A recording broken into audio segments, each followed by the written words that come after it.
po talaga yun. Bawal. But, so kung bawal po, bakit po correct. nangungulekta? President, I would like to clarify, never po sila nangongolekta sa estudyante. Wala po silang collection sa estudyante. Ang meron, so I'm that sorry, we can I beg to identify disagree. the issue. I beg to disagree, ma'am. Ito po, lahat ng mga nagsumbong sa akin. Sir, the issue, I don't These are the list of parents na nagsumbong sa akin, iba't ibang eskwelahan sa buong Pilipinas na kung saan sila po ay sa pilitang kinukolekt. I would like to put it on record that I fully support the 715 billion pesos or more, the budget of DepEd for 2024. I don't have any problem with that whatsoever. However, just like before during the committee hearing, I just had some few concerns, and those concerns weren't really answered because for the lack of time, and I was informed that I need to produce certain documents to justify some things that I did mention during that particular hearing. Ang concern ko lang po talaga for the law. The gentleman proceeds. The Senate version is now 718.08.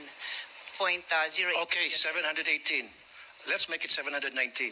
No, we have to be accurate on it. Okay, sige. 700. Billion. Like I said, I don't have any problem whatsoever pagdating po sa budget ngayon for 2024 para sa Thank you. DepEd. Wala po tayong question dyan. Regardless, kahit na po medyo kumulang, wala pa rin po akong problema. Thank you. Para maging klaro po tayo. Ang problema ko, ang issue ko lang po kasi, for so many years po, sa programa ko sa Wanted sa radyo, palagi po ako nakakatanggap ng reklamo mula sa mga magulang ng mga estudyante sa elementary at high school na karamihan sa kanila ay mga mag-aaral, mga magulang na mag-aaral ng mga security guard, kasambahay, factory worker, na sila po ay naobliga mag-contribute na require ng eskwelahan through PTA para sa iba't ibang mga pangangailangan tulad ng electric fan, tulad ng jobos, tulad ng bond paper, tulad ng pambayad para sa sweldo ng security guard, sweldo ng janitor, para sa utility bills, etc., etc., etc. Na hindi po dapat dahil meron man po talaga budget ang DepEd dyan through the MOOE. Now, paano po nakukolekta itong perang ito para magkaroon po tayo ng idea lahat? Ang nangyari po ay dinadaan sa PTA, Parents Teachers Association. Now, pag-start po ng school year, nagpapatawag po ang PTA ng General Assembly. At pagdating po dun sa General Assembly, magbobotohan sila muna ng mga officers. Right after na maboto po yung officers, ang next agenda agad ay maghahanap sila ng proyekto, kailangan nila mag-identify ng proyekto para sa eskwelahan. At ano po yung mga proyektong yon? Yun po yung mga gastusin na akin pong binanggit. Okay. Now, I want to put a stop to it. I really do. As much as possible during my watch as a senator of the Republic. Pero, napagsabihan po ako noon na kung gusto ko pong baguhin yung polisiya ng pangolekta to PTA, gumawa po ako ng batas. Now, I don't have to. Dahil nakita ko na po, very clear na sa akin, na meron naman pala talagang batas. Kaya lang, yung batas na yun ay hindi na-implement. Republic Act 4206 noong 1965 na inakyan, which prohibits collection and even voluntary or otherwise from elementary schools sa public schools except for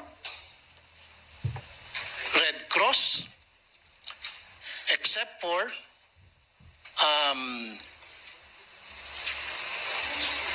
in fact, the only ones that was mentioned was Red Cross. Now, noong 1969, RA 5546 was enacted para ma-amend yung 4206. Dito po sa 5546, mas lalo naging malawak po yung prohibition sa collection. Maybe the good sponsor might want to react doon po sa dalawang batas na aking pong nabanggit. Thank you. Hello? Can you hear me? Yes, ma'am. Okay. Thank you, Mr. President. Here, change. Mr. President, the concern of the gentleman was raised during the hearing, and the Vice President Secretary of DepEd responded by mentioning Department Order number 49 series of 2022, which is a no fee, no collection policy. Tama ba yan? No fee, no collection policy, which they are strictly implementing. And it was further discussed during that hearing that there is the PTA in almost every school that does their own fundraising efforts. And it being a parent-initiated organization, they are allowed to do that. So, in connection with the law that His Honor pointed out, that is exactly consistent with the department order of the department. But the department order cannot supersede. If I may just continue, Your sorry. Honor. Okay. So the department order has the very same policy. No fee, no collection. The department and all their subordinates, meaning the teachers, are not allowed to initiate or to tolerate these collection efforts. But this does not prevent the parents from having their own fundraising. This system has been practiced for decades. Ayan, finally lumakas. This system has been practiced for decades, and it has been a private initiative of the parents that has allowed many projects to see the light. No, anything from gate, fencing, gardening, events. It's a PTA initiative, and I think that's why it was mentioned that if there is a desire to change that policy, there must be a law, because currently the DepEd order is consistent with the existing law mentioned by His Honor. Okay, Mr. President, may I ask the good sponsor kung sabihin niya sa akin yung bang department order na yon at saan po doon sa dalawang batas na binanggit ko, RA 4206 and RA 5546, alin doon na nagsasabing pinapayagan na mangolekta ang mga eskwelahan o mga magulang para sa kontribusyon sa eskwelahan. Can you please show it to me?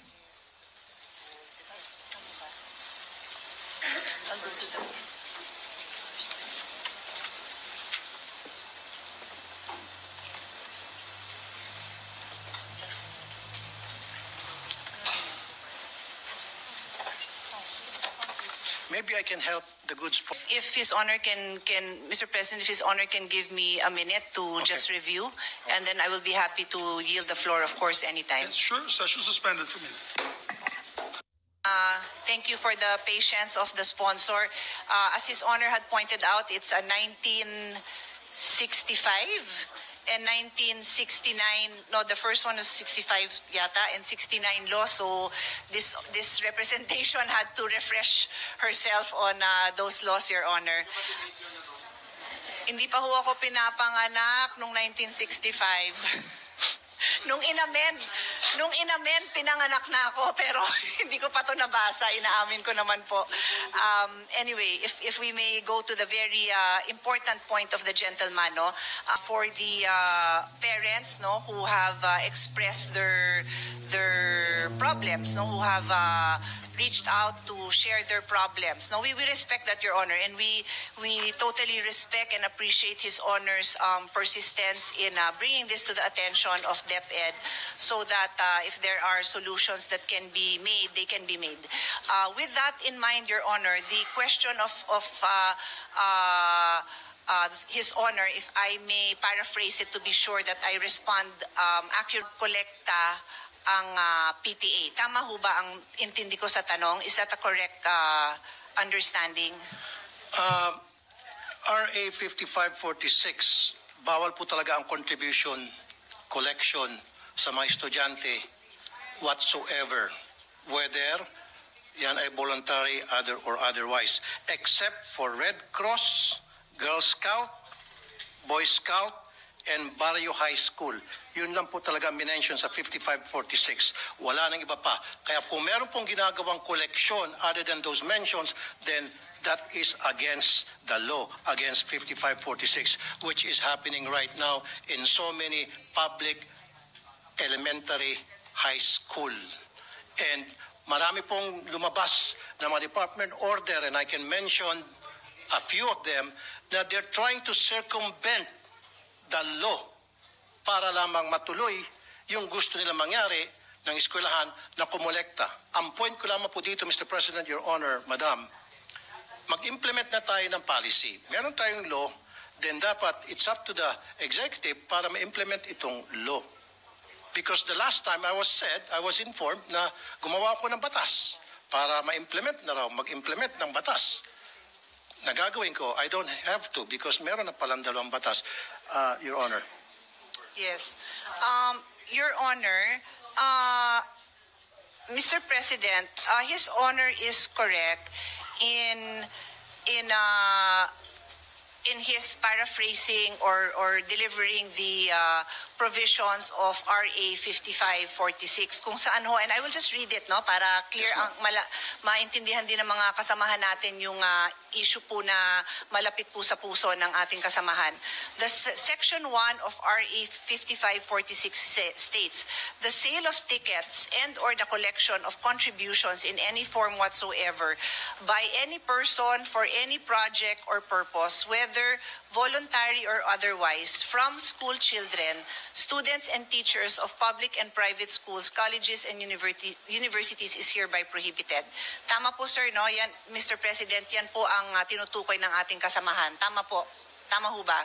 I agree. Yes, okay. So, nung ako ho nakikipagdiskusyon sa DepEd, aware po sila dito na bawal talaga ang collections of contributions in any form from school children, students, and teachers. And that is why in their Department Order number 49 series of 2022, known as the Promotion of Professionalism in the Implementation and Delivery of Basic Education Programs and Services, prohibits DepEd officials and employees from seeking contribution, support, solicitation of any kind or any kind of intervention from non-DepEd entities.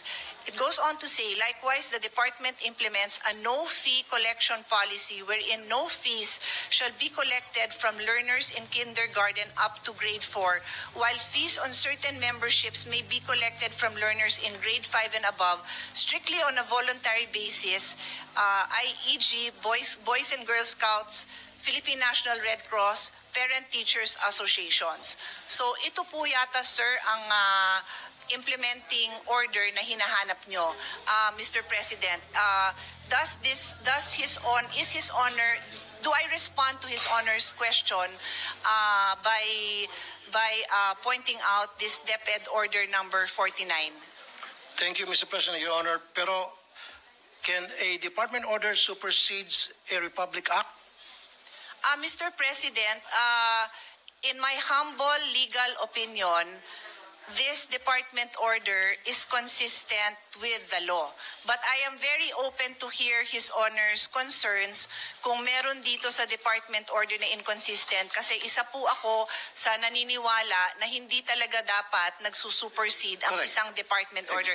We are one with that, and Thank you. I let the record show that the minority floor leader is nodding his head because for more than a decade, magkakasama kami always reviewing this department orders. Hindi ho tayo Okay. nagtotolerate na nag-e-exceed. Exactly. So, nagkakaisa po tayo dyan, Mr. President. Pasilipin ko na lang, RA 5546. Pero dito po sa RA 5546, Mr. President, Your Honor, Madam, totally pinagbabawal ang any form of collections, voluntary or otherwise, except Red Cross, Girl Scout, Boy Scout, and then donors for the support of Barrio High School. And I have a definition of Barrio High School with me. Never did this RA mention about PTA. Yes, Your Honor. We noted that the mention of PTA is now in that department order. Upon further review and discussion with the DepEd, we are now looking at the entirety of RA 5546, wherein it states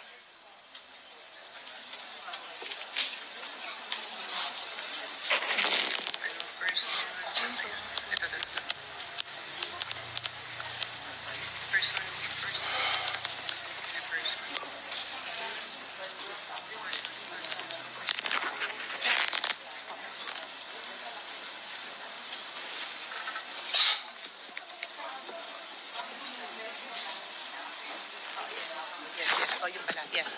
Thank you. Mr. President, RA 5546, Section 1, and I will read it again, the sale of tickets and or the collection of contributions in any form whatsoever by any person, 1, school children, 2, students, and 3, teachers are hereby prohibited. So in the case of the PTA, Your Honor, what has been the policy of DepEd since 1969, just to be clear, it is not the policy of this administration alone, but since 1969, minana na nila ang policy, is that there is a total ban on collection from the children, the school children, the students, and other teachers. But they recognize PTA as a separate entity that on their own have their own rules and guidelines, and may on their own come up with fundraisings that are voluntary in nature. Fundraisings. Okay. Well, Can you- just to be clear, Your Honor, Okay. that is my own choice of words, That's Mr. your own choice of President, words. yung fundraising. No? I Okay. use it generically po, Madam, Mr. President. meron ba diyang batas na kung saan, batas tayo, dinidefine ang meaning and function ng PTA? Alam niyo po ba yun? Dito na meron? sa RA 5546, wala hong banggit Wala. ng PTA. Tama. Wala Pero po. I will ask DepEd if there are No, any don't other... ask DepEd. Ako na you pong don't bahala. need to know. Okay. Ako nang bahala. Yes, Mr. President. PD 603, December 10, 1974, dinefine ang meaning ng PTA. At nowhere here na nagsasabi ang PTA pwedeng mangolekta. Ang sinasabi rito, ang PTA isang programa, samahan, na para tulungan ng mga estudyante sa kanilang academic performance. Kung ano mga problema ng estudyante, anong problema ng mga magulang at teachers tungkol sa estudyante to enhance their participation sa eskwelahan, yun po yung purpose. Look at PD 603, ma'am. I'll give you a minute. PD 603, December 10, 1974. It is a forum being provided by the law para yung mga magulang at ng mga estudyante at guro ay magkaroon ng pagkakataon mapag-usapan yung welfare ng mga estudyante. Yung pong pinakabuod. Never doon sa PD na yan did mention na pwedeng mangolekta ang PTA ng contribution o collection para sa mga proyekto ng anumang mga proyekto sa isang eskwelahan. Yes. Mr. President, I will respond to his Honor's observation on the definition of PTA.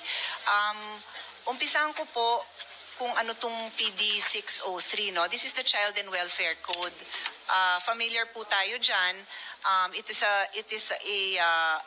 basically a law that governs, is meant to protect children. And Section 77. Section 77, just to be clear, malawak ho itong batas na ito kasi ito din ho ang naging foundation ng Foster Care Act na naging basis ng mga amendments natin on foster care law. So it's a very general law, quite detailed, no, in various ways of protecting children. So there is a section on home and school, chapter 2 po ito. And Article 77, as his honor correctly points out, mentions Parent-Teachers Association.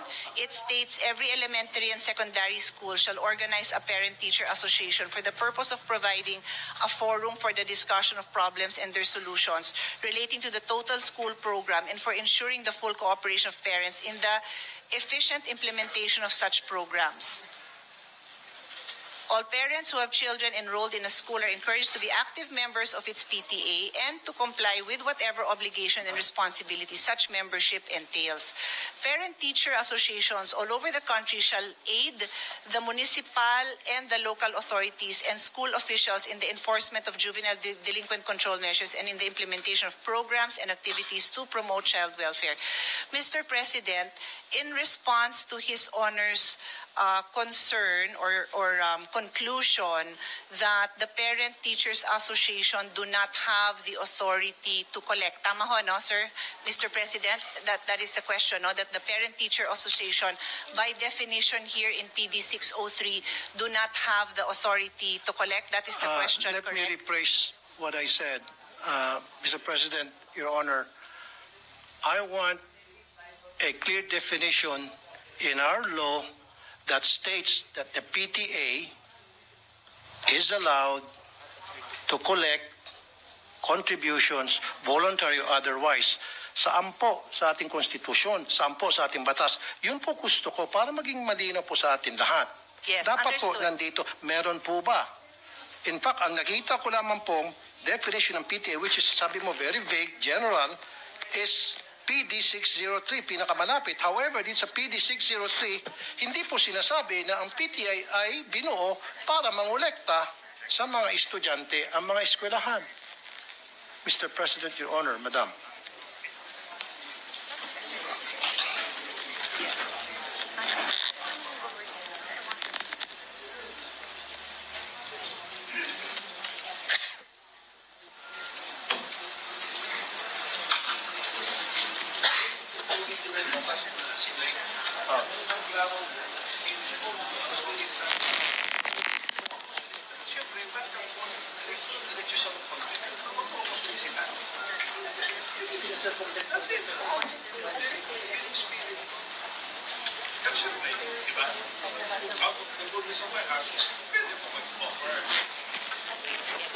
Mr. President, I just needed to confer with DepEd if tama po ang intindi ko.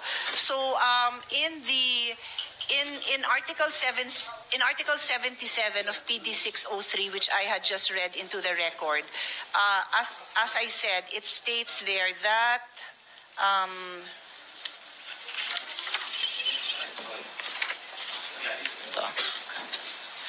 that every elementary school shall organize ito nga hong PTA relating to the total school program to ensure full cooperation of parents in the efficient implementation of such programs. To address, they are meant to create a forum to address the problems and the solutions. So the practice of DepEd has been to support to allow the PTA to follow the mandate of Article 77, and if they need to raise funds to be able to address these problems and solutions, including the implementation of the programs, then they are governed by their own guidelines in implementing those I'm programs, sorry, Mr. including President. yung at tapusin ko lang po, Sige po. including yung fundraising. Yan po ang naging practice ng DepEd since 1969 po. Practice is different from what the law says. You can practice anything you want. Pwede mag-practice ang DepEd. Lahat ng klaseng practice na gusto nila. Pero dapat nandoon sa batas. Pero kung wala sa batas yan, then yung practice na yon ay labag sa batas. There is actually, Mr. President, no sandali po. prohibition. Sinabi mo kasi, Madam, fundraising. So pwede mag-fundraising ang DepEd. It's been a practice through the DepEd, magkakaroon silang fundraising under PD 603. Pero, Mr. President, Your Honor, sa PD 603, wala talaga ako makita rito, kahit na letter by letter, tinitingnan ko, wala talaga nagsabi rito na pwede mag-fundraising, na pwedeng humingi ng contribution, humingi ng tinatawag na voluntary contribution. Wala talaga. So it seems to me na yung DepEd ay gumagawa-gawa ng sarili nila ng guidelines sa isang batas. Gumagawa sila ng sarili nilang IRR. Mr. President, I'll go back to what the Republic Act states. It prohibits collection and contribution from students. And so the policy of DepEd has been to allow the PTAs to follow their own guidelines wherein contributions among the parents are allowed. So Okay. just to be clear, Mr. President, importante po na maliwanag yung pagsagot ko sa napakamahalagang tanong ng ating kasamahan. Bawal talaga ang pagkolekta sa estudyante, and that is being honored by DepEd. In other words, hindi pwedeng maglabas ang DepEd, ang principal, ang teacher ng request or request for contribution na ibinibigay sa estudyante. Bawal po talaga yon. Bawal. But, So kung bawal po, bakit po Correct. nangongolekta pa rin sila sa mga estudyante, especially po sa Mr. mga hirap? President, I would like to clarify, never po sila nangongolekta sa estudyante. Wala po silang collection sa estudyante. Ang meron, I'm sorry, we can I beg to identify disagree. the issue. I beg to disagree, ma'am. Ito po, lahat ng mga nagsumbong sa akin.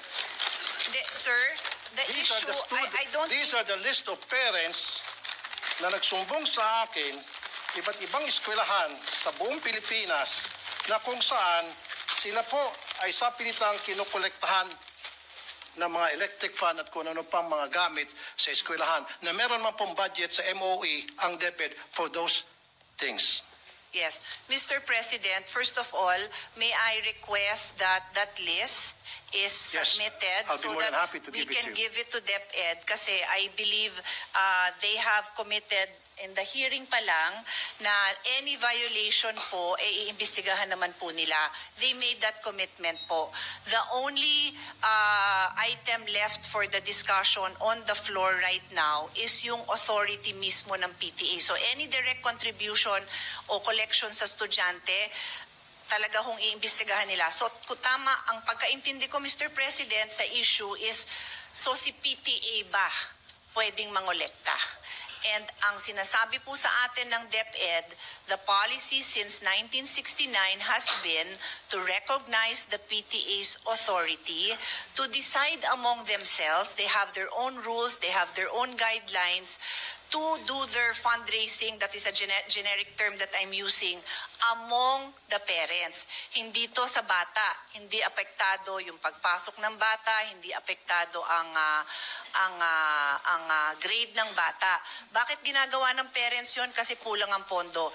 Yung sinabi ng ating kasamahan na nasa MOOE yan, meron yan pambili ng electric fan, dagdag ko na rin doon, ano yung mga kakulangan, di ba? Yung pagpaganda ng garden, driveway, entrance, trans, kung ano pa man, lahat naman po yan nilalagyan ng MOOE. Pero if I may take call the attention of our chairman, talaga naman wala na ho tayo, nagbibigay ho tayo ng maraming pondo, but hindi ho talaga nakokompleto, no?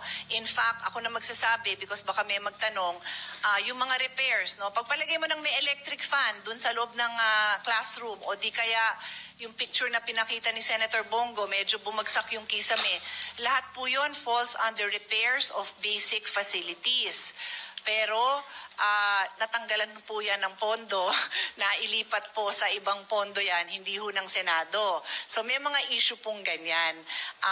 I think I want to assure our colleague that hanggat makakaya, sinusuportahan ng ating chairman yung ating recommendation to increase the MOOE. So that basic principle, I think everyone in the Senate supports his honor na mapondohan sana ng lahat na yan. So, remaining na lang po yan kung ano ho, hanggang saan ang kakayahan ng PTA to among themselves decide to fundraise parent to parent. I cannot add to my answer kasi yan po ang policy. Hindi ko naman ho kayo bobolahin, Mr. President, na iba yung policy. Yan po ang policy na ginagamit po nila. So kung may recommendations, suggestions ang ating kasamahan, this representation is happy to relay at nandito naman ang DepEd para pakinggan ang mga suggestion ng ating kasamahan. Thank you, Mr. President. Thank you, the good sponsor, Honorable Congresswoman Pia Cayetano, Senator Pia Cayetano, sorry. Thank you. Pero gusto ko lang pong balikan, Mr. President, Your Honor, yung sinabi mo, it's been a long time practice. Tama? Policy po. Policy, okay, sige. I stand corrected. It's been a long time policy na pinapractice sa DepEd for so many years na hindi ka ilan sa atin hindi pa pinapanganak dito. Of course, ako pinanganak na ako dyan. Pero dapat a policy should be dictated by the law. So is there a law na kung saan sinasang-ayunan ng policy na sinasabi nyo matagal na pinapractice ng mga taga-DepEd? Dapat lahat ng mga bagay na ginagawa sa ating mga eskwelahan, lalo sa DepEd, na who's receiving lots and lots of budget by the billions, dapat nandoon nakasaad sa batas. Hindi pwede po silang gagawa-gawa ng sarili ng policy na wala po sa batas. Dapat lahat po ng polisiya nandoon po. Mr. President, may I respond to that statement? Mr. President, as I said, no, kaya ho ako nag-abalang ipaliwanag na ang PD 603 is a very broad law intended to protect the rights of children. Kaya nga po Child and Youth Welfare Code ang pangalan. Dito po sa articles na to at binasa ko naman on record yung pag-create ho ng PTA. Wala na hong detalye yon. The fact, Mr. President, that there is no prohibition, that there is no provision that specifically or expressly prohibits the PTA from engaging in certain acts to pursue their mandate. Yes, there is. Mr. President, if I may just continue. My statement is, the fact that there is no provision that expressly prohibits the PTA from pursuing their mandate is in itself an accepted principle that there is no violation. It is a rule of statutory construction that what is not expressly or impliedly prohibited by law may be done. So yan ho ang ating statutory constructions when it comes to prohibited acts. So pag sinabi po natin bawal ito, then we need to produce that law that prohibits it. And so we do have yung dalawang RA na binanggit naman ng ating kasamahan that since 1969, ang implementation ng ating DepEd dito, they believe that they have been implementing this in the true spirit of the law na nagsasabing bawal mangolekta sa bata. They cannot they cannot collect contributions from school children, students, and teachers. Yun ho ang specific wording of the law. Exactly. Sige, pagbigyan ko po, I yield my floor to the Mr. President, if I may majority be allowed. minority Yes, leader. Minority Floor Leader. Thank you. With the permission of my colleagues. The good sponsor mentioned statutory construction, which I used to teach in law school. We have to harmonize, and I'm thankful for the discussion. At least we brought out the RA 5546, and then Article 77 of the Child and Youth Welfare Code. Kung makikita po natin, yung RA, bawal mangolekta sa bata. Okay. Actually, sino kinokolektahan mo kung nangongolekta ka sa bata of elementary school age? Hindi ba magulang din? So if you look at the spirit of the law, bawal mangolekta sa bata at sa kanyang magulang. Ang proviso sa dulo, kung out of the goodness of the heart of the parent, willingly, without any prompting or solicitation, magdodonate siya sa school, hindi bawal yun. Okay. And then, if you look at Article 77, shall organize the PTA, in-enumerate ngayon yung purpose ng PTA. Wala po dun because it should solicit funds to financially help the school. Wala rin po dun sa Article 77 yun. So if we harmonize the two provisions, not only looking at the letter but also looking at the spirit, I would tend to agree with the point of our interpellator, Senator Tulfo, na bawal.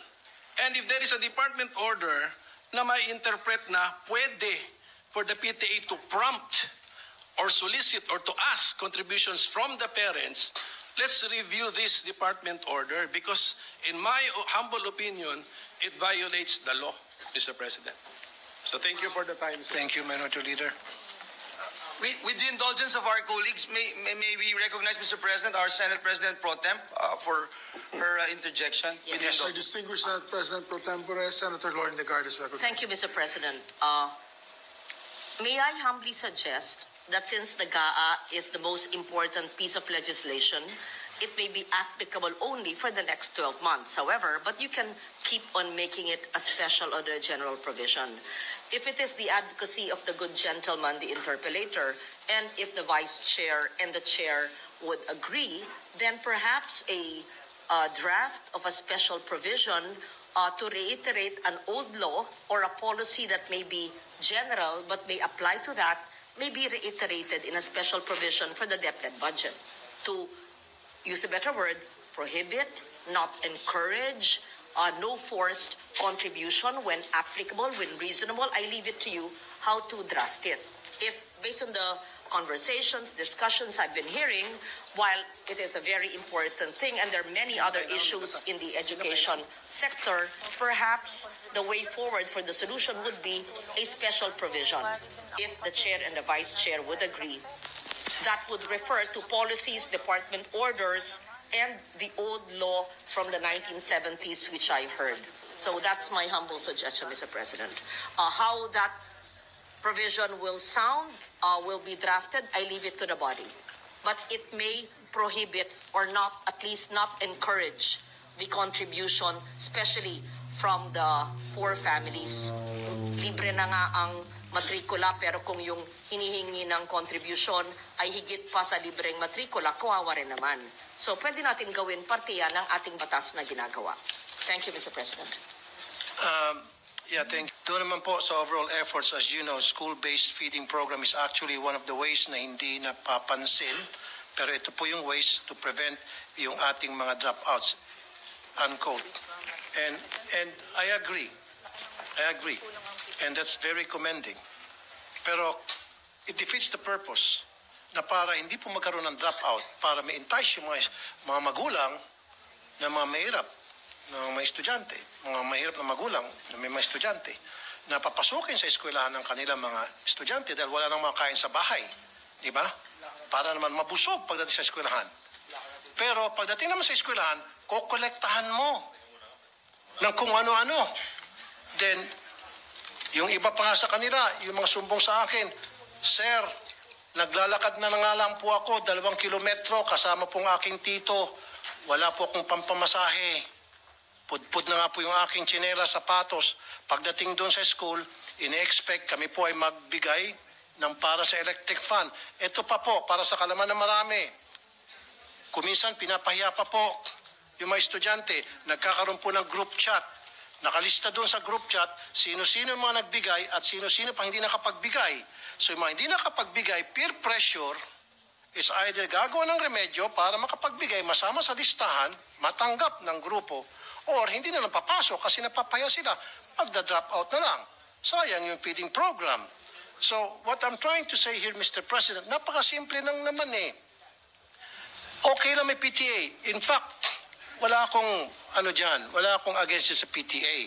Use it properly. Dapat yan, talagang nababantayan ng DepEd.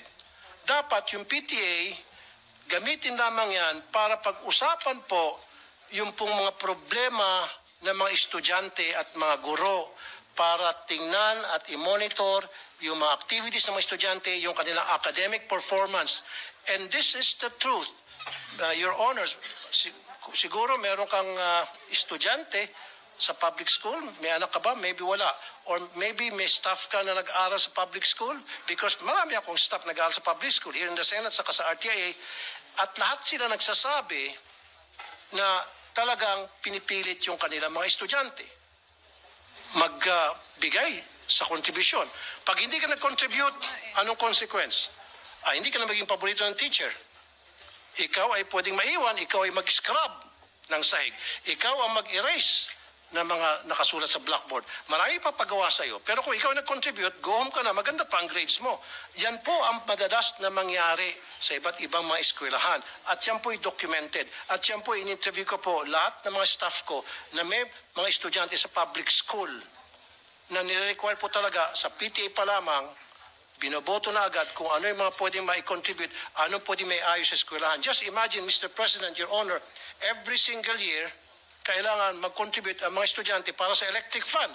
Kung ipuni-puni natin yung contribution sa electric fund every year, siguro baka marami ng warehouse ng electric fund dyan sa DepEd, kung saan ba dinadala yung electric fund. My question also, Mr. President, Your Honor, di ba meron pong MOOE para dyan sa electric fund na yan? Ba't kinakailangan pa pagbayarin yung mga estudyante sa electric fund, sa jobos, sa pintura, sa bond paper, maging sa, ito pa po, sweldo sa security guard, sweldo sa janitor, pati ba naman sa kuryente. And I understand, Mr. President, Your Honor, Madam, meron po tinatawag na Special Educational Fund, ang LGU. In fact, ang LGU nagbibigay din ng pera sa DepEd, Mr. President. Sana pupunta yung SEF. Now, my question is, maaari siguro ang problema hindi nakakarating sa mga eskwelahan ang MOOE. Saan na pupunta yung MOOE? Kailangan siguro i-audit natin yung MOOE. Yan po ba ay nakakarating ng tama o baka naman nakakarating sa mga eskwelahan pero hanggang sa principal lang? Kaya may mga balita, si principal, magagandang mga bahay, magagandang mga sasakyan, pero sila teacher, kawawa. So si teacher gagawa ng remedyo at yun na nga, maningil sa mga estudyante. Kaya nga po, sabi pa nga ng mga nakakausap ko po, doon sa mga listahan, I think we interviewed more than 100. Sabi, kaya nga po kami pumunta sa public school dahil wala po kami pambayad sa private school. Sila po ay mga tricycle driver, pedicab driver, labandera, kasambahay, factory worker, na mga underpaid, na maliliit lamang sweldo. Salamat nga, sinabi ni Secretary Yusek Poa, and I commend you for saying that, yung programa nyo yan, na merong feeding program para hindi na po tumaas pa yung cases ng dropout para ma-entice yung mga magulang na papuntahin sa eskwela ng kanilang estudyante dahil meron ng pagkain. Gutom kasi sila, kaya hindi sila pumapasok, pero kung bigyan mo ng pagkain, papasok na sila. However, pagdating naman sa school, yung libreng pagkain, parang siningil mo lang dahil pagbabayarin mo para sa kung ano ng contribution. Sir, ano po yung tanong nyo? I'm just making a statement, Mr. President, Your Honor, kung ano po yung sentimiento ng mga pumunta sa akin, mga magulang, libo na po sinasabi po sa akin. So what I'm saying is, we have to stop this wrong policy na kung saan nagbabiolate ng law ang kung ano-ano pong department order na ipinapalabas po ng DepEd para lamang pipilitin na makakolekta sa mga estudyante. Sabi pa nga ni Minority Leader Coco Pimentel, pag kinolekta mo estudyante, wala naman pera yung mga estudyante. Parang sino kinukolektahan mo talaga? In essence, yung mga magulang. So, for me, change that policy. Huwag na tayo mangolekta. Zero collection na talaga, voluntary or otherwise, tulad na nakalagay sa batas. Okay? Except for Red Cross, Girl Scout, Boy Scout, and Barrio High School. Let's stick to what the law says. Stop na natin yan. Huwag na ho tayo magpalabas ng mga department order para we try to circumvent the law para makakolekta. Tuloy, ang duda nito mga magulang, baka siguro gusto nilang magpalabas ng kung ano mga department order para makakolekta sapagkat gusto nilang yung MOE hindi na makarating sa mga eskwelahan.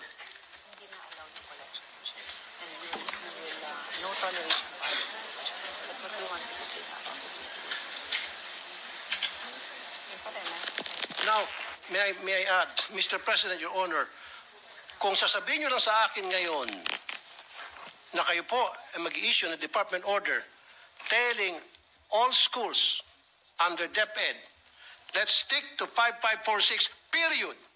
And I will sit down. Otherwise, kapag hindi, magpipilit kayo, abutin tayo dito hanggang madaling araw. And I will not stop because I know I'm right. Mr. President, just a short response. The policy of DepEd is very clear. They have a no toleration policy on the collection from students. So, itong huling mga nabanggit ng ating kasamahan na yung mga estudyante, nagko-collect, paulit-ulit din na sinasabi sa akin ni Vice President, DepEd Secretary na no, they will not tolerate that and they commit to investigate that. Thank you. So clear po tayo dyan. On that note, may I ask for a minute suspension, Mr. President? Thank you. Session suspended for 1 minute. Mr. President, I'd like to thank our colleagues. I asked for a minute suspension to also gather the wisdom of the Senate. And I'd like to commend our colleague, Senator Tulfo, for raising this very important issue. We also took the opportunity to ask DepEd what actions, if any, have they taken upon receipt of similar complaints. And they confirmed that upon receipt of similar complaints, they have received similar complaints and they have actually suspended airing PTAs. So on that note, Your Honor, they are prepared to issue a department order strengthening the law. Thank you very much. Thank you. That's all, Mr. President, Your Honor. Thank you. On behalf of the thousands and thousands and thousands of parents who have students in public elementary school, would like to thank DepEd and the sponsor